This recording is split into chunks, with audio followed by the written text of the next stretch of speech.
Hello friends, Pandian store serial இனி வரப்போகிற எபிசோட்ஸ்க்கான review தான் பார்க்க போகிறோம். அடுத்தடுத்த சுவாரஸ்யங்களை தெரிஞ்சுக்கிறதுக்கு இந்த வீடியோவை ஸ்கிப் பண்ணாமல் கடைசி வரைக்கும் பாருங்கள். நம்ம அப்பத்தான் இருந்துட்டு குமாரை நினச்சி ரொம்பவே ஃபீல் பண்ணிக்கிட்டு உக்காந்துக்கிட்டு இருக்காங்க. அப்போ தான் நம்ம அப்பத்தாக்கு யோசனையே வருது. அரசி மனசில் என்ன இருக்குன்னு நம்ம தெரிஞ்சுக்கணுமே, போய் அரசிக்கிட்ட பேசுவோம் அப்படின்னு சொல்லிட்டு வெளியே வந்து உக்காடுறாங்க. நம்ம அரசி வருவாளான்னு வெயிட் பண்ணிக்கிட்டே இருக்கவும் நம்ம அரசியும் வெளியே வந்துடுறாங்க. வந்த உடனே நம்ம அப்பத்தான் இருந்துட்டு அரசி அப்படின்னு சொல்லி கூப்பிட்றாங்க. கூப்பிட்ட உடனே அம்மாச்சி சொல்லுங்க அம்மாச்சி அப்படின்னு சொல்லி கேட்கவும், ஒரு நிமிஷம் இரு நானே வரேன் அப்படின்னு நம்ம அரசிக்கிட்ட போயிட்டு, இங்க பாரு அரசி நல்லா இருக்கியா அப்படின்னு சொல்லி கேட்கவும், நான் நல்லா இருக்கேன் அம்மாச்சி, நீங்க எப்படி இருக்கீங்க அப்படின்னு சொல்லி கேட்கவும், இங்க பாரு அரசி உன்கிட்ட ஒரு முக்கியமான விஷயத்தை பத்தி பேசுறதுக்காக தான் நான் வர சொன்னேன் அப்படின்னு சொல்லவும், என்ன அம்மாச்சி விஷயம் சொல்லுங்க அம்மாச்சி அப்படின்னு சொல்லி கேட்குறாங்க. அதுக்கப்புறம் என்ன நம்ம அப்பதான் இருந்துட்டு இங்க பாரு அரசி உன்னோட மனசுல நீ என்ன நினைச்சுக்கிட்டு இருக்க அப்படின்னு சொல்லி கேட்கவும், அம்மாச்சி எனக்கு புரியல அம்மாச்சி அப்படின்னு சொல்லி கேட்கவும், இல்ல குமாருக்கு இப்போ நாங்க பொண்ணு பார்த்துருக்கோம் அப்படின்னு சொல்லவும், நம்ம அரசிக்கு ஒரு மாதிரி மூஞ்சி டல்லாயிடுது. என்ன அரசி உன்னோட மனசுல என்ன நினைச்சுக்கிட்டு இருக்க அப்படின்னு சொல்லி கேட்கவும், எனக்கு புரியல அம்மாச்சி, அவங்களுக்கு கல்யாணம்னா நான் என்ன பண்ணட்டும், என் மனசுல என்ன இருக்குன்னு தெரிஞ்சுக்கிட்டு நீங்க என்ன பண்ண போறீங்க அப்படின்னு சொல்லவும், இல்ல அரசி நான் குமார்கிட்ட நேத்து போய் பேசினேன்.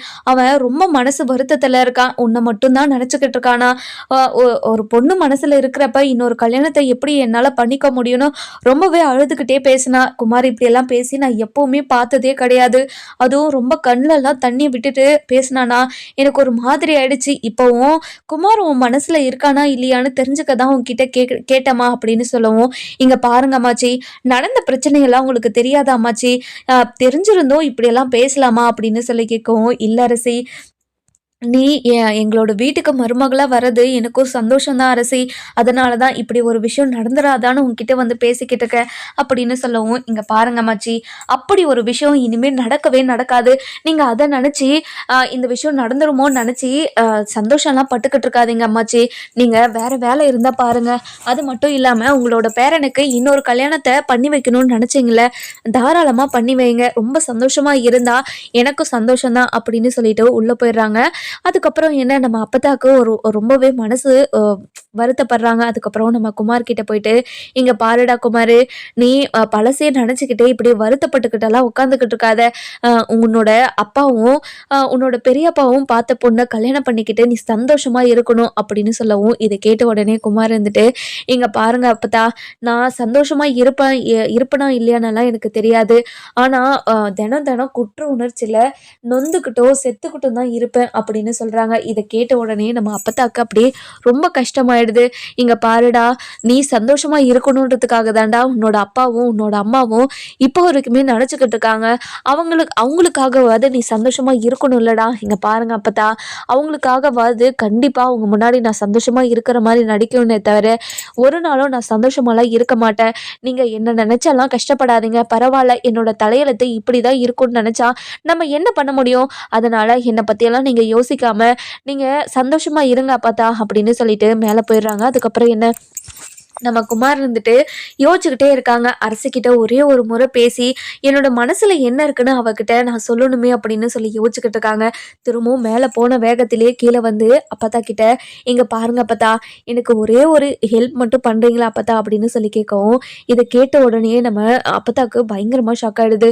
இங்க பாருடா, நீ சந்தோஷமா இருக்கணும்னா நான் என்ன வேணாலும் பண்ணுவேன், சொல்லுடா குமார் அப்படின்னு சொல்லி கேட்கவும், இங்க பாருங்க அப்பத்தா, நான் அரசி கூட ஒரே ஒரு 10 நிமிஷம் பேசணும் அப்பதா, நீ இதுக்கு மட்டும் எனக்கு ஹெல்ப் பண்றியா அப்பதா அப்படின்னு சொல்ல கேட்கவும், இங்க பாருடா குமாரு, நீ என்ன பேசுறன்னு உனக்கு தெரியுதா, இது யாருக்காச்சும் தெரிஞ்சா என்ன பிரச்சனை ஆகும்னு உனக்கு தெரியுமா தெரியாதா, தெரிஞ்சிருந்தும் இப்படியெல்லாம் நீ பேசலாமா அப்படின்னு சொல்லி கேட்கவும், இங்க பாருங்க அப்பதா, நான் இது எல்லாமே தப்புன்னு எனக்கு புரியுது. ஆனா என் மனசுல என்ன இருக்குன்னு அவகிட்ட சொல்லணும்னு என் மனசு சொல்லிக்கிட்டே இருக்குது. அதை என்னால தடுக்கவே முடியல அப்பதா, ப்ளீஸ் எப்படியாவது இதுக்கு மட்டும் நீங்க ஏற்பாடு பண்ணிடுங்க அப்படின்னு சொல்லிட்டு மேலே போயிடுறாங்க. அதுக்கப்புறம் நம்ம அப்பத்தான் யோசிச்சுக்கிட்டே இருக்காங்க, இந்த குமார் பையன் எதுக்காக தான் இப்படியெல்லாம் பண்ணிக்கிட்டு இருக்குன்னு எதுவுமே புரிய மாட்டேங்குதே. ஐயோ கடவுளே, எந்த ஒரு பிரச்சனையும் வராமல் இருந்தால் நல்லது. இப்போ தான் எந்த பிரச்சனையும் இல்லாமல் கொஞ்ச நாள் நல்லா இருக்காங்க.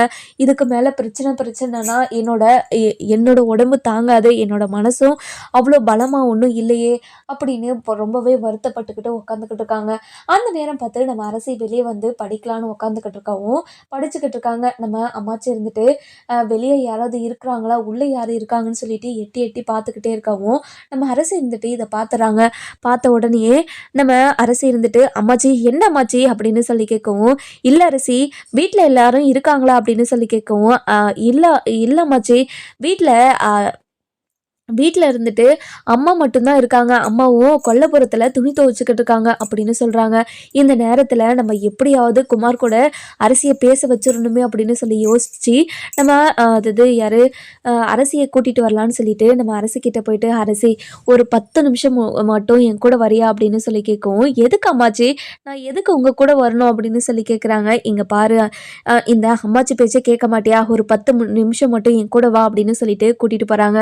கூட்டிட்டு போன உடனே நம்ம அதாவது பக்கத்து எதிர் வீட்டுக்குள்ளே கூட்டிட்டு போகவும், நம்ம அரசு இருந்துட்டு, "அம்மாச்சி, நான் உள்ளலாம் வரல அம்மாச்சி, இங்கவே என்னன்னு சொல்லுங்க அம்மாச்சி" அப்படின்னு சொல்லி கேட்கவும், "இங்க பாரு அரசி, உள்ள யாருமே இல்லை, வா வா உள்ள போகலாம்" அப்படின்னு சொல்லிட்டு உள்ள கூட்டிட்டு போயிடுறாங்க. போன உடனே நம்ம அதாவது அரசிக்கு ஒரு மாதிரி ஷையா ஒரு மாரி கம்ஃபர்டபிளே இல்லாம ஃபீல் பண்ணிக்கிட்டு இருக்காங்க. "இங்க பாருங்க அம்மாச்சி, என்னால ரொம்ப நேரம்லாம் இங்க இருக்க முடியாது. சொல்லுங்க அம்மாச்சி, என்ன விஷயம்னு?" அப்படின்னு சொல்லி கேட்கவும், "ஒரு நிமிஷம் இரு அரசி" அப்படின்னு சொல்லிட்டு குமார கூப்பிடுறாங்க. "குமாரே, குமாரே, வா குமாரு" அப்படின்னு சொல்லிட்டு குமார கூப்பிடவும், குமார் வந்து கீழே வராங்க. கீழே வந்த உடனே அரசிய பார்த்துட்டு பயங்கர சந்தோஷம். "அம்மாச்சி, இதோ ஓடி வந்துடுறேன்" அப்படின்னு சொல்லிட்டு குடுகுடுன்னு ஓடி வந்து, "அரசி, நீ எப்படி அரசி இங்க? எனக்கு ரொம்ப சந்தோஷமா இருக்குது அரசி. நீ இந்த வீட்டுக்குள்ள வருவேன்னு நான் நினைச்சு கூட பார்க்கல தெரியுமா?" அப்படின்னு சொல்லவும், "அம்மாச்சி, நீங்க தானே என்கிட்ட ஒரு 10 நிமிஷம் பேசணும்னு சொன்னீங்க. அதனால தானே வந்தேன். இப்போ இவங்க ஏதோ பேசிக்கிட்டு இருக்காங்க. இவங்க பேசுறதெல்லாம் என்னால கேட்டுக்கிட்டெல்லாம் இருக்க முடியாது. நான் கிளம்புறேன் அம்மாச்சி" அப்படின்னு சொல்லிட்டு போறாங்க. "இங்க பாரும்மா அரசி, ஒரே ஒரு 10 நிமிஷம் மட்டும் எனக்காக இருமா" அப்படின்னு சொல்லவும், "இங்க பாரு அரசி, என் மனசுல இருக்கிறது எல்லாத்தையும் உன்கிட்ட பேசுறதுக்காக தான் அம்மாச்சி கிட்ட நான் உன்னை வர சொல்லியிருந்தேன். ஒரு 10 நிமிஷம் மட்டும் எனக்காக நீ வெயிட் பண்ணு. உங்ககிட்ட நான் எதுக்காக பேசணும்? நீங்க என்கிட்ட பேசணும்னு அவசியமே கிடையாது. நீங்க என்கிட்ட பேசவே பேசாதீங்க" அப்படின்னு சொல்லிட்டு மூஞ்சில அடிச்ச மாதிரி பேசவும், "இங்க பாரு அரசி, நீ அவ்வளோ காயப்பட்டிருக்க. அதனால தான் இப்படியெல்லாம் பேசுறேன்னு எனக்கு புரியுது. ஆனா எனக்கு ஒரு வாய்ப்பு கொடு அரசி. நான் இனிமேல் ஒரு நல்ல மனுஷனா, ஒரு நல்ல புருஷனா உனக்கு நான் இருப்பேன். அது மட்டும் இல்லாம உன்னை தங்கத்தட்டுல வச்சு உன்னை கண்ணுக்குள்ள வச்சு பார்த்துக்கணும்னு நான் ஆசைப்படுறேன். அதனால நீ என்னை கல்யாணம் பண்ணிக்கோ அரசி, ப்ளீஸ் அரசி" அப்படின்னு சொல்லிட்டு கெஞ்சவும், இதை பார்த்துக்கிட்டு இருந்த அரசிக்கு ஒரு மாதிரி கடுப்பாயிட்டு, "இங்க பாருங்க அம்மாச்சி, இதை கேட்கறதுக்காக தான் ஒரு 10 நிமிஷம்னு என்னை கூட்டிட்டு வந்தீங்களா?" அப்படின்னு சொல்லி கேட்கவும், "இங்க பாருமா, என் பேரன் இப்போ திருந்திட்டான். என் பேரன் திருந்துறதுக்கு காரணமே நீ தானே. நீ இந்த வீட்டில் வந்து வாழ்ந்தா எனக்கு ரொம்ப சந்தோஷமா இருக்கும் அரசி. அதனால தான் என் பேரன் உன்கிட்ட 10 நிமிஷம் பேசணும்னு சொல்லும்போது எனக்கு மறுப்பு சொல்லவே முடியல. இங்க பாரு அரசி, நீ போய் நல்லா யோசி. கண்டிப்பா உனக்கு ஒரு நல்ல முடிவு வரும். யோசிச்சு ஒரு நல்ல முடிவா சொல்லு அரசி" அப்படின்னு சொல்லிட்டு அரசிய அனுப்பி வச்சுறாங்க. அரசிக்கு ஒரே ஒரு மாரி கோவமா வருது. "இது அம்மா கிட்ட சொல்லிடலாமா?" அப்படின்னு நம்ம கோமதி கிட்ட போறாங்க. ஆனா கோமதி கிட்ட வாயே வரமாட்டேங்குது. இப்படி ஒரு விஷயம் நடந்துச்சுன்னு சொன்னா அம்மா ரொம்ப வருத்தப்படுமே அப்படின்னு நினைச்சு எந்த ஒரு விஷயத்தையும் சொல்லாம விட்டுடுறாங்க. அதுக்கப்புறம் என்ன, நம்ம அரசி வந்துட்டு ரொம்பவே சந்தோஷமா படிச்சுக்கிட்டு இருக்காங்க. அந்த நேரம் பார்த்து நம்ம பாண்டியன் வராரு. வந்த உடனே, "என்னப்பா அரசி, படிச்சுக்கிட்டு இருக்கியா?" அப்படின்னு சொல்லி கேட்கவும், "ஆமாப்பா, நான் படிச்சுக்கிட்டு இருக்கேன். நீங்க வந்துட்டீங்களாப்பா?" அப்படின்னு சொல்லி கேட்கவும், "அரசி, நீ படிப்பா, நீ உன்னோட வேலையை பாரு. நான் உங்க அம்மா கிட்ட காஃபி தண்ணின்னு நான் கேட்டுக்கிறேன். நீ உக்காந்து படிப்பா" அப்படின்னு சொல்லிடுறாங்க. அதுக்கப்புறம் என்ன, நம்ம கோமதி வந்து நிற்கிறாங்க. நின்ற உடனேயே நம்ம அரசி இருந்துட்டு, அதாவது நம்ம கோமதி இருந்துட்டு எதுவுமே கண்டுக்காம அமைதியாகவே இருக்காங்க. அதுக்கப்புறம் நம்ம பாண்டியன் இருந்துட்டு, "அரசி, நீ உள்ளே போய் படிப்பா" அப்படின்னு சொல்லிட்டு உள்ளே அனுப்பி வச்சிடுறாங்க. அதுக்கப்புறம் என்ன, நம்ம பாண்டியன் இருந்துட்டு ரொம்பவே கோவமா இவகிட்ட எப்படி பேசுறது, எப்படி தண்ணி கேட்கறதுன்னு சொல்லிட்டு யோசிச்சுக்கிட்டே இருக்காரு. அந்த நேரம் பார்த்து நம்ம பாண்டியனுக்கு ஒரு மாதிரி பொறை ஏறிடுது. ஏறிட்ட உடனே தண்ணின்னு சொல்கிறாங்க. தண்ணின்னு சொன்னால் தண்ணி வந்துருமா? என்கிட்ட கேளுங்க தண்ணி வேணும்னு, அப்பதான் உங்களுக்கு தண்ணி கொண்டு வந்து கொடுப்பேன் அப்படின்னு சொல்லவும், அவரு தண்ணின்னு கூப்பிட்டுக்கிட்டே இருக்கவும், நம்ம கோமதி வந்துட்டு என்ன பண்றாங்கன்னா, தண்ணி கிட்ட போயிட்டு, "ஏ தண்ணி, உன்னை யாரோ கூப்பிடுறாங்க பாரு, போ, நீ தண்ணின்னு கூப்பிடுறாங்க, போ போ" அப்படின்னு சொல்லவும், பாண்டியனுக்கு அப்படியே பொறையறது நின்றுட்ட உடனே, "என்ன இவ இப்படியெல்லாம் பேசுறாளே" அப்படின்னு சொல்லிட்டு பயங்கர கடுப்புல எழுந்து போய் சாப்பிட்றதுக்காக உக்காடுறாங்க. ஆனா நம்ம கோமதி வந்துட்டு வந்து ஷோபால உக்காந்துக்கிட்டு துணி மடிச்சுக்கிட்டு இருக்க மாதிரி நடிச்சுக்கிட்டு இருக்காங்க. அதுக்கப்புறம் என்ன நம்ம பாண்டியன் இருந்துட்டு யாருமே எனக்காக எதுவுமே பண்ண தேவையில்ல, நானே எல்லா வேலையும் பண்ணிக்கிறேன் அப்படின்னு சொல்லிட்டு அவர் பாட்டுக்கு எல்லா வேலையும் சாப்பாடு எடுத்து போடுறாங்க. எடுத்து போட்ட உடனே நம்ம அதாவது சாப்பாடு எதுவுமே அவரால் போட்டுக்க தெரியாம மேலே சிந்தி அப்படி இப்படின்னு பண்ணிடுறாரு. இதெல்லாம் பார்த்துக்கிட்டு இருந்த நம்ம கோமதிக்கு பயங்கர சந்தோஷமா சிரிச்சுக்கிட்டே இருக்காங்க. ஒரு வேலையும் பண்ண தெரியல, என்கிட்ட வாயை திறந்து கேட்டா இவர் என்ன குறைஞ்சா போயிடுவாரு அப்படின்னு மனசுக்குள்ளேயே நினச்சிக்கிட்டு சிரிச்சுக்கிட்டே உட்காந்துக்கிட்டு இருக்காங்க. அந்த நேரம் பார்த்து நம்ம அதாவது யாரு நம்ம ராஜி வராங்க. வந்த உடனே பாண்டியனை பார்த்துட்டு, மாமா என்னை கூப்பிட்டு இருக்கலாம்ல மாமா, நான் வந்து உங்களுக்கு பரிமாறிப்பேன்ல, ஏன் மாமா அப்படின்னு சொல்லவும், அதெல்லாம் ஒன்றும் இல்லை, பரவாயில்ல ராஜிமா, நானே போட்டுக்கிறேன் அப்படின்னு சொல்லிட்டு அவர் பாட்டுக்கு சாப்பிட்டுட்டு தட்டையும் எடுத்துகிட்டு போய் ஊற்றிட்டு கடைக்கு கிளம்பிடுறாரு. அதுக்கப்புறம் என்ன நம்ம கோமதிக்கு ஒரே சந்தோஷம். இதை மீனாக்கு கால் பண்ணி சொல்கிறாங்க. மீனாக்கு கால் பண்ணி சொன்ன உடனே பயங்கர சந்தோஷம். இங்கே பாருங்க அத்தை, இதே மாதிரி ஒரு வாரத்துக்கு பண்ணிங்கன்னா கண்டிப்பாக மாமா உங்கள் வழிக்கு வந்துடுவார். அதுக்கப்புறம் மாமா இனிமேல் உங்ககிட்ட சண்டை போடணும்னு நினைக்கவே மாட்டார் அப்படின்னு சொல்கிறாங்க. என்னடி சொல்கிற, இவர் 2 நாளைக்கே எதுவுமே சாப்பிடாம கொஞ்சம் உடம்பெல்லாம் குறைஞ்ச மாதிரியே ஆயிடுச்சுடி, எனக்கு ரொம்ப கஷ்டமாக இருக்குது. அவரை பார்த்தாவே எனக்கு அவருக்கு எல்லா வேலையும் செஞ்சு கொடுத்துடணும்னு தான் தோணுது. ஆனால் நீ சொன்னதையெல்லாம் ஞாபகத்தில் வச்சுருந்தாண்டி எதுவுமே செய்யாமல் இருக்கிறேன். ஆனால் இன்றைக்கே பார்க்கறதுக்கு ரொம்ப கஷ்டமாக இருக்குடி. அதுவும் ராஜுக்கிட்டேயும் அரசுக்கிட்டேயும் அவருக்கு எந்த ஒரு வேலையும் செய்யக்கூடாதுன்னு ஸ்ட்ரிக்டாக சொல்லிட்டேன். அவங்களும் செய்ய மாட்டாங்க. நான் நேற்று சொல்லிக்கிட்டே இருக்கேன், அவள் பாட்டுக்கு போயிட்டு காஃபி எடுத்துகிட்டு போய் கொடுக்குறேன்னா அவளை நான் கொடுக்கவே விடலையே. அதுக்கப்புறம் நம்ம அந்த சரவணன் தான் கொண்டு போய் கொடுத்தான். கொடுத்த உடனே குடிச்சிட்டு அவர் என்ன பண்ணாரு தெரியுமா, அப்படியே ஒரு மாதிரி மூஞ்சி சுழிச்சுக்கிட்டாரு.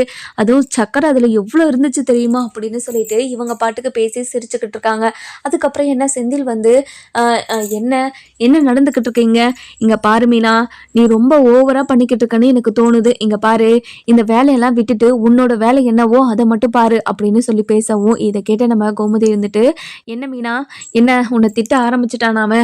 ஆமாங்க அத்தை, இவங்க எப்போ பாரு என்னை திட்டிக்கிட்டே தான் இருக்காங்க, இவங்களுக்கு வேற வேலையே இல்லாத அப்படின்னு சொல்லிட்டு இவங்க பாட்டுக்கு 2 பேரும் பேச ஆரம்பிச்சிடறாங்க. இன்னொரு பக்கம் பார்த்தீங்கன்னா அரசி அப்பதான் தூங்கலான்னு சொல்லிட்டு படுக்கிறாங்க. படுத்த உடனே நம்ம குமார் தான் அப்படியே கனவுல வராங்க. வந்த உடனே நம்ம அரசி எழுந்து உட்காந்துக்கிறாங்க.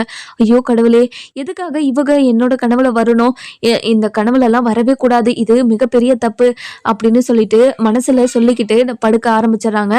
அதுக்கப்புறம் என்ன நம்ம அதாவது மீனா இருந்துட்டு அரசி இருந்துட்டு திரும்பவும் படுத்து தூங்குறாங்க. திரும்பவும் நம்ம குமார் தான் கனவுல வந்து, அரசி ப்ளீஸ் அரசி, நான் திருந்திட்டேன் அரசி, என்னை கல்யாணம் பண்ணிக்கோ அரசி அப்படின்னு சொல்லிட்டு கெஞ்சுற மாதிரியே வந்துக்கிட்டே இருக்குது. இதெல்லாம் பார்த்துட்டு நம்ம அரசியால் தூங்கவே முடியல. அதுக்கப்புறம் என்ன நம்ம அதாவது கோமதி கிட்ட போயிட்டு படுக்கிறாங்க. அப்பயும் நம்ம குமார் தான் கனவுல வந்துக்கிட்டே இருக்காரு. இதெல்லாம் பார்த்துக்கிட்டு நம்ம அரசி என்ன பண்ணுறது, இவன் எதுக்காக என்னோட கனவுல வந்துக்கிட்டே இருக்கான் அப்படின்னு சொல்லிட்டு யோசிச்சுக்கிட்டே இருக்கவும், அதுக்கப்புறம் என்ன நம்ம அரசி இருந்துட்டு ஒரு வேளை நல்லவனா திருந்திட்டுப்பானோ, நம்மளை நல்லா வச்சுக்கணும்னு நினச்சி தான் இப்படியெல்லாம் பண்ணிக்கிட்டு இருக்கானோ அப்படின்னு சொல்லி யோசிக்கிறாங்க.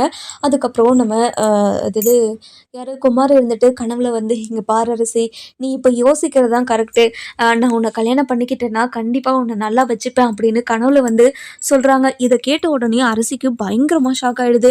என்ன நம்ம மனசில் நினச்சது அவனுக்கு எப்படி தெரிஞ்சிச்சு, இப்போது கனவுல வந்து அவனே சொல்கிறானே, ஐயோ கடவுளே, இப்போது என்ன நடக்குது, இனிமேலும் அப்பாவும் அம்மாவையும் நான் ஒரு நாளும் கஷ்டப்படுத்தக்கூடாதுன்னு நினச்சிக்கிட்டு இருந்தா இப்படி ஒரு விஷயம் நடந்துக்கிட்டு இருக்கே கடவுளே, இதுக்கு தான் நீ ஏதாவது ஒரு வழி பண்ணணும் அப்படின்னு நம்ம அரசி இருந்துட்டு கடவுளை வேண்டிக்கிட்டு இருக்காங்க. அடுத்த நாள் காலையில் நம்ம அரசி காலேஜுக்கு வழக்கம் போல் ரெடி ஆகிட்டு கிளம்புறாங்க.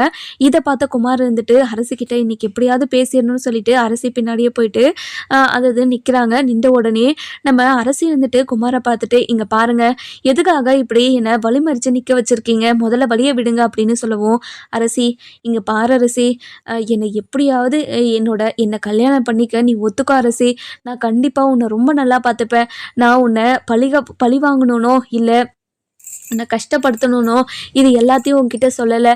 உன்னை சந்தோஷமாக ராணி மாதிரி பார்த்துக்கணுன்றதுக்காக தான் நான் உன்கிட்ட இப்படியெல்லாம் கெஞ்சிக்கிட்டு இருக்கேன். நான் பண்ணது உனக்கு மிகப்பெரிய தப்பு.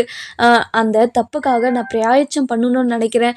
அதுக்காக தான் உன்னை கல்யாணம் பண்ணிக்கிட்டு உன்னை ராணி மாதிரி வச்சுக்கணும். நீ ஆசைப்படுறது எல்லாத்தையும் உனக்கு பண்ணி கொடுக்கணும்னு நினைக்கிறேன் அரசி. நீ இதுக்கு எப்படியாவது ஒத்துக்கணும் அரசி. ப்ளீஸ் அரசி. உன்னை மட்டும் நான் கல்யாணம் பண்ணிக்காம நான் வேற ஒருத்தரை கல்யாணம் பண்ணிக்கிட்டேன்னா மனசு உறுத்தியே ஒவ்வொரு நாளும் செத்துக்கிட்டே இருப்பேன். இப்போவும் அப்படி தான் இருக்கிறேன் அரசி. நீ என்னோட மனசை புரிஞ்சுக்கிட்டு எப்படியாவது என்னை கல்யாணம் பண்ணிக்க ஒத்துக்கோ அரசி அப்படின்னு சொல்கிறாங்க. இதெல்லாம் கேட்டுட்டு அரசி எதுவுமே சொல்லாமல் அமைதியாக நின்றுட்டு இருக்காங்க. இங்கே பாரு அரசி, நீ இப்போவே எனக்கு எந்த ஒரு பதிலும் சொல்ல தேவையில்ல. நீ கொஞ்ச நாள் நல்லா யோசிச்சுட்டு ஒரு நல்ல முடிவாக சொல்லு அரசி அப்படின்னு சொல்லிடுறாங்க. இதை கேட்ட உடனே நம்ம அரசிக்கு என்ன பண்ணுறதுனே தெரியாமல் திருன்னு முழிச்சுக்கிட்டு நிற்கிறாங்க. அதுக்கப்புறம் நம்ம குமார் இருந்துட்டு அரசி நான் கிளம்புற அரசி அப்படின்னு சொல்லிட்டு கிளம்பிடுறாங்க. அதுக்கப்புறம் நம்ம அரசி இருந்துட்டு நம்ம காலேஜுக்கு கிளம்பிடுறாங்க. காலேஜ்லேயும் போன இடத்துல எல்லாம் பார்க்குறவங்க எல்லாமே நம்ம குமார் தான் நிற்கிற மாதிரி தோணுது. அது போக போக நம்ம அரசிக்கே குமாரை பிடிக்க ஆரம்பிச்சிருது. ஐயோ கடவுளே, போன டைமு தான் அப்பாவையும் அம்மாவையும் இவ்வளோ தூரம் அசிங்கப்படுத்திட்டோம். இந்த தடவையும் அப்பாவுக்கும் அம்மாவுக்கும் எந்த ஒரு அசிங்கமும் வந்துடக்கூடாது. கடவுளே, என் மனசுக்கு நீ தான் புரிய வைக்கணும். இனிமே அவனை பற்றி நீ யோசிக்கவே கூடாது. அவன் ஒரு பொறுக்கின்னு உன்னோட மனசில் நீ தீரகமாக நினச்சி வச்சுக்கோ. அப்போ தான் அவன் உன்னோட மனசில் வரவே மாட்டான் அப்படின்னு திரும்ப திரும்ப சொல்லிக்கிட்டு இருக்குவோம். ஆனால் தான் மனசு எதுவுமே ஏற்றுக்காமல் குமாரை தேடி தான் போய்கிட்டே இருக்குது. இதை நினச்சிட்டு நம்ம அதாவது அரசிக்கு ரொம்பவே பயமாக இருக்குது. ஐயோ கடவுளே, என்ன நடக்கும் ஏது நடக்கும்னு நினச்சாவே எனக்கு அவ்வளோ பயமாக இருக்குதே. எதுக்காக அவன் என்னோட கனவுல வந்துக்கிட்டே இருக்கணும் அப்படின்னு ரொம்பவே குழம்பி போயிட்டு உட்காந்துக்கிட்டு இருக்காங்க. நம்ம அரசியோட ஃப்ரெண்டு இருந்துட்டு, என்ன அரசி, நானும் ரொம்ப நாளாக உன்னை பார்த்துக்கிட்டு தான் இருக்கிறேன். ஏதோ ஒரு மாதிரியாகவே இருக்கே, என்னாச்சு, வீட்டில் ஏதாச்சும் பிரச்சனையா அப்படின்னு சொல்லி கேட்கவும், இல்லடி அதெல்லாம் ஒன்றும் இல்லை, நான் நல்லா தான் இருக்கேன். இல்லை அரசி, உன்னை பார்த்தாவே எனக்கு ரொம்ப கஷ்டமாக இருக்குது. நீ இப்படியெல்லாம் இருக்காத. நீ உங்கள் வீட்டில் இருக்கிறவங்களும் உன்னை பார்த்துட்டு எதுவுமே கேட்காமலையா இருக்காங்க. உனக்கு ஏதாவது லவ் ஃபெயிலியரானு கேட்டிருப்பாங்களே அப்படின்னு சொல்லி கேட்கவும், ஐயோ என்ன பேசுகிற நீ, எனக்கு எந்த லவ் ஃபெயிலியரும் இல்லை, எதுவும் இல்லை. இந்த லவ்வை பற்றி மட்டும் என்கிட்ட பேசவே பேசாத. என்ன லவ்வை பற்றி பேசினா உனக்கு அவ்வளோ டென்ஷன் ஆகுது, நீ என்ன லவ் இது பண்ணுறியா, அதனால தான் இப்படி டல்லாக இருக்கியா அப்படின்னு சொல்லி கேட்கவும், இங்கே பாருடி, நீ தேவையில்லாமல் பேசிக்கிட்டு இருக்கன்னு நினைக்கிறேன். எனக்கு லவ்வும் எதுவும் இல்லை, லவ்வும் பண்ணல, ஒன்றும் பண்ணல. நீ முதல்ல உன்னோட வேலையை மட்டும் பாரு அப்படின்னு சொல்லிட்டு நம்ம அரசி வந்துட்டு பயங்கர குழப்பத்துலேயும் ஒரு மாதிரி கன்ஃபியூஷனில் அப்படியே தெரிஞ்சுக்கிட்டு இருக்காங்க. அதுக்கப்புறம் வீட்டுக்கும் போகிறாங்க. வீட்டுக்கு போன உடனேயே நம்ம ராஜா இருந்துட்டு அரசியை நோட் பண்ணுறாங்க. நோட் பண்ண உடனே நம்ம ராஜா இருந்துட்டு போயிட்டு அரசிக்கிட்ட, இங்கே பாரு அரசி, நானும் உன்னை 2-3 நாளாக நோட் பண்ணிக்கிட்டு தான் இருக்கேன். என்னாச்சு உனக்கு, ஏதோ ஒரு மாதிரியாகவே இருக்க, ஏதாச்சும் பிரச்சனையா அப்படின்னு சொல்லி கேட்கவும், எனக்கு என்ன பிரச்சனை நீ, நான் நல்லா தான் இருக்கேன் அப்படின்னு சொல்லவும், இல்லை அரசி, உன்னோட வாய் மட்டும்தான் நல்லா இருக்குன்னு சொல்லுது. ஆனால் நீ எதுவுமே சொல்ல மாட்டேங்கிறியே அப்படின்னு சொல்லவும், இது கேட்ட உடனே நம்ம அரசி இருந்துட்டு ரொம்பவே குழப்பத்தில் ஒரு மாதிரி திணறி பதில் சொல்லிக்கிட்டு இருக்காங்க. இதெல்லாம் கேட்டால் நம்ம ராஜ் இருந்துட்டு, இங்கே பாரு அரசி, நீயாவே இல்லை, நீ ஏதோ உளறிக்கிட்டே இருக்க, என்னாச்சு உனக்கு, எதுக்காக இப்படியெல்லாம் பேசிக்கிட்டு இருக்க அப்படின்னு சொல்லி கேட்கவும், இது கேட்ட உடனே நம்ம அதாவது அரசி இருந்துட்டு ஒன்றும் இல்லை நீ அப்படின்னு சொல்லிட்டு ரூமுக்கு போயிடுறாங்க. போன உடனே நம்ம ராஜுக்கே அப்படியே ஒரு மாதிரி டவுட் வந்துடுது. அதுக்கப்புறம் கோமதி இருந்துட்டு, ராஜிமா அப்படின்னு கூப்பிடுறாங்க. அதுக்கப்புறம் நம்ம ராஜி இருந்துட்டு கோமதி கிட்ட போயிட்டு, அத்தை சொல்லுங்க அத்தை அப்படின்னு சொல்லி கேட்கவும், அதுக்கப்புறம் என்ன நம்ம ராஜுக்கே ஒரு 2-3 வேலை வச்சிடுறாங்க. அதுக்கப்புறம் நம்ம ராஜி அது எல்லா வேலையும் முடிச்சுட்டு அரசி ரூமுக்கு போகிறாங்க. போன உடனே அரசி இருந்துட்டு ரொம்பவே குழப்பத்தில் படிக்காமல் எதையோ யோசிச்சுக்கிட்டு உக்காந்துக்கிட்டு இருக்காங்க. இதை பார்த்த உடனே நம்ம யார் நம்ம ராஜுக்கு யோசனை வந்துடுது. இங்கே பாரு அரசி, நீ ஏதோ ஒரு மாதிரியாக இருக்க, காலேஜில் ஏதாவது பிரச்சனையா, எது இருந்தாலும் சொல்லு, நம்ம பார்த்துக்கலாம். எதுக்காக நீ இப்படி யோசிச்சுக்கிட்டு அமைதியாக உட்காந்துக்கிட்டு இருக்கணும், உன்னை பார்த்தா எனக்கு ரொம்ப கஷ்டமாக இருக்குது அரசி, சொல்லு அரசி என்னன்னு அப்படின்னு சொல்லி கேட்கவும், இதை கேட்ட உடனே நம்ம அரசி இருந்துட்டு அழுக ஆரம்பிச்சிடுறாங்க. அரசி, என்ன அரசி அழுக ஆரம்பிச்சிட்ட, ஒரு நிமிஷம் இரு அப்படின்னு போயிட்டு ரூம் கதவை சாத்திட்டு வந்து உட்காந்துரு. அரசி, எதுக்காக அழுதுகிட்டு இருக்க, சொல்லு அரசி, என்ன ஆச்சு அரசி அப்படின்னு சொல்லி கேட்கவும், அதுக்கப்புறம் அண்ணி இங்கே பாருங்க அண்ணி, 2 நாளைக்கு முன்னாடி அப்பதான் என்கிட்ட பேசணும்னு கூட்டிகிட்டு போனாங்க. அங்கே வீட்டுக்கு போன உடனேயே அந்த குமார் கூட என்னை பேச வச்சாங்க. அவங்க என்னன்றாங்க, நான் ரொம்ப திருந்திட்டேன், உன்னை மட்டும்தான் மனசில் நினச்சிருக்கேன், அது மட்டும் இல்லாமல் நீ இல்லைனா என்னால் வாழ முடியாது, உன்னை கல்யாணம் பண்ணிக்கலனா நான் கண்டிப்பாக ஒவ்வொரு நாளும் அதாவது செத்துக்கிட்டே தான் இருப்பேன், அப்படி இப்படின்னு என்கிட்ட என்னென்னவோ பேசிக்கிட்டே இருந்தார் அண்ணி. ஆனால் அவர் பேசுறதெல்லாம் கேட்டால் எனக்கு ரொம்ப கஷ்டமாக தான் இருந்துச்சு. ஆனால் அவர் எதுக்காக என்கிட்ட இப்படியெல்லாம் பேசணும், அவங்களுக்கு ஏதோ பொண்ணு பார்த்துருக்காங்களாம், என் மனசில் என்ன இருக்குன்னு கேட்டுக்கிட்டே இருக்காங்க. அண்ணி இங்கே பாருங்க அண்ணி, 2-3 நாளாக எனக்கு கனவுலும் சரி பார்க்குற இடமெல்லாம் குமாரா தான் தெரியுறாங்க. எனக்கு இதெல்லாம் நினச்சா ரொம்ப பயமாக இருக்கு அண்ணி. இதால் ஏதாவது ஒரு பிரச்சனை வந்துருமோன்னு எனக்கு நினச்சாவே எனக்கு அவ்வளோ பயமாக இருக்கு அண்ணி. நான் என்ன பண்ணுறதுன்னு எனக்கே ஒன்றும் புரிய மாட்டேங்குது அண்ணி அப்படின்னு சொல்லவும், இங்கே பாரு அரசி, நீ பயப்படாத, கண்டிப்பாக உனக்கு எந்த ஒரு யோசனையும் வராது, நீ பயப்படாமல் கொஞ்சம் பொறுமையாக இரு அப்படின்னு சொல்லவும், அண்ணி நான் எப்படி அண்ணி பொறுமையாக இருக்க முடியும், என்னால் பொறுமையெல்லாம் இருக்க முடியாது அண்ணி, எனக்கு ரொம்ப பயமாக இருக்கு அண்ணி, இதனால் அப்பாவுக்கும் அம்மாவுக்கும் எந்த ஒரு பிரச்சனையும் வந்துடக்கூடாது, எந்த ஒரு அவமானமும் வந்துடக்கூடாது அண்ணி, இப்போது எனக்கு என்ன பண்ணுறதுன்னு தெரியல அண்ணி அப்படின்னு சொல்லவும், இங்கே பாரு அரசி, நீ பயப்படாத, நீ இனிமே உன்கிட்ட அப்பத்தாவும் சரி அந்த குமார் அண்ணனும் சரி யாருமே உன்கிட்ட எதுவுமே வந்து பேச மாட்டாங்க, நீ கவலைப்படாமல் இரு, நான் அவங்கக்கிட்ட போயிட்டு பேசிக்கிறேன் அப்படின்னு சொல்லிட்டு சொல்கிறாங்க. இல்லை நீ எனக்கு எதுக்காக கனவுல வரணும், கனவுல மட்டும் இல்லாமல் நேரில் எங்கே பார்த்தாலும் குமார் ஞாபகமாகவே இருக்குது, என் மனசுக்கிட்ட எவ்வளோ தான் சொன்னாலும் அது கேட்கவே மாட்டேங்குது அண்ணி, எனக்கு ரொம்ப பயமாக இருக்கு அண்ணி அப்படின்னு சொல்லவும், அரசியம்மா நீ எதுவுமே மனசில் போட்டு குழப்பிக்காம உன்னோட வேலையை மட்டும் பாரு, உன்னோட மனசை அலப்பாயை விடாமல் ஒரு நிலையாக வச்சுக்கோ சரியா அப்படின்னு சொல்லவும், இங்கே பாருங்க நீ இந்த விஷயத்த நீங்கள் அம்மாக்கிட்டேயும் அப்பாக்கிட்டேயும் சொல்லிடாதீங்க நீ, கண்டிப்பாக நான் எந்த ஒரு தப்பான முடிவும் எடுத்துட மாட்டேன், அது மட்டும் இல்லாமல் அப்பாவுக்கும் அம்மாவுக்கும் இன்னொரு தடவை எந்த ஒரு அசிங்கமும் ஏற்படுற மாதிரி நான் நடந்துக்கவே மாட்டேன் நீ அப்படின்னு சொல்லிடுறாங்க. அரசி உன்னை பற்றி எனக்கு தெரியாதா, நீ கவலைப்படாத, நான் இந்த விஷயத்த நான் பார்த்துக்கிறேன், நான் அவங்க கிட்ட போய் பேசுகிறேன் அப்படின்னு சொல்லிட்டு நம்ம அரசியை எப்படியோ ஒரு வழியாக தூங்க வச்சிடுறாங்க. இந்த பக்கம் பார்த்தீங்கன்னா நம்ம ராஜ் இருந்துட்டு யோசிச்சுக்கிட்டே உக்காந்துக்கிட்டு இருக்கவும் கதிர் வராரு. வந்த உடனே ராஜி, என்னாச்சு ராஜி, நானும் ரொம்ப நேரமாக பார்த்துக்கிட்டே இருக்கேன், நீ என்னை கண்டுக்கவே மாட்டேங்கிற. இல்லை கதிர், நான் ராஜ் இது அரசியை பற்றி தான் யோசிச்சுக்கிட்டு இருக்கேன். அரசியை பற்றி நீ என்ன யோசிச்சுக்கிட்டு இருக்க? இல்லை அரசிக்கிட்ட நான் என்னோட அப்பத்தா பேசினாங்களாம், குமாரை பற்றி பேசினாங்களாம், அப்போலேருந்து குமார் ஞாபகமாகவே இருக்கான், அது மட்டும் இல்லாமல் எங்கே பார்த்தாலும் குமாராக தான் தெரியுறாங்களாம், அதனால தான் இந்த விஷயம் யாருக்கும் தெரியக்கூடாதுன்னு சொல்லி என்கிட்ட சொன்னா, அதே மாதிரி இந்த விஷயம் நடந்துடக்கூடாதுன்னு என்கிட்ட சொன்னா அப்படின்னு சொல்லவும், இங்க பாரு ராஜி, கண்டிப்பா அரசி இனிமே திரும்ப அந்த குடும்பத்துல போயிட்டு இருக்கணும்னு நினைக்கவே மாட்டா, எனக்கு தெரியும், அரசி இனிமே அப்படியெல்லாம் பண்ண மாட்டா, நீ கவலைப்படாத அப்படின்னு சொல்லவும், இல்லை கதிர், அரசி ஏதோ ஆள் மனசுலேருந்து பேசின மாதிரி தான் எனக்கும் தோணுச்சு, அதனால தான் எனக்கும் கொஞ்சம் பயமாக தான் இருக்குது, அரசி ஏதாவது ஒரு தப்பான முடிவு எடுத்துருவாளோன்னு எனக்கு தோணுது, ஏன்னா மனசு எந்த நேரத்தில் என்ன பண்ணணும்னு தெரியாதுல்ல, அதுக்கு தான் எனக்கு ரொம்ப பயமாக இருக்குது அப்படின்னு சொல்லி நம்ம கதிர்கிட்ட விஷயத்த சொல்லுவோம். இங்கே பாரு கதிர், நாளைக்கு போயிட்டு என்னோட அப்பத்தாக்கிட்டேயும் அதுக்கப்புறம்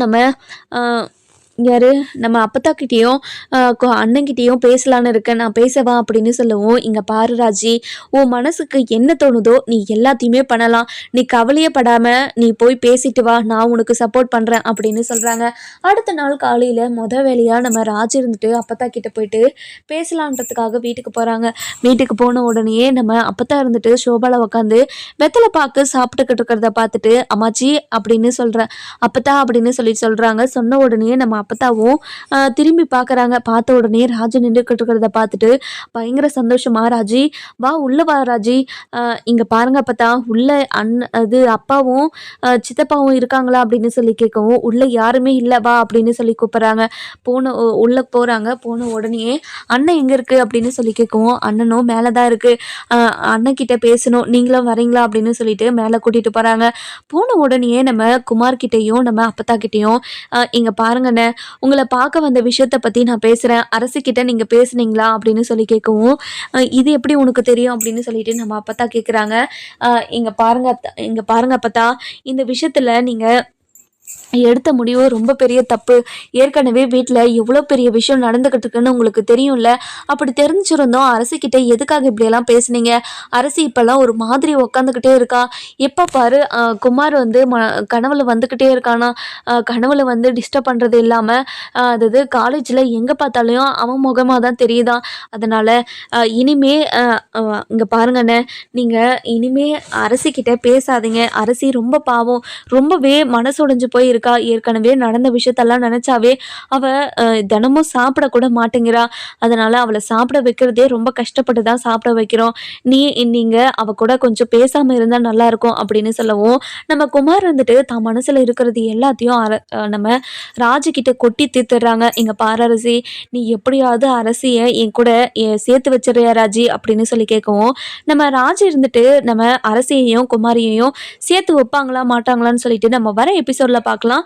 இந்த வீடியோ உங்களுக்கு பிடிச்சிருந்தா லைக் பண்ணுங்க, சப்ஸ்கிரைப் பண்ணுங்க, மறக்காம பெல் ஐகானையும் கிளிக் பண்ணிக்கோங்க.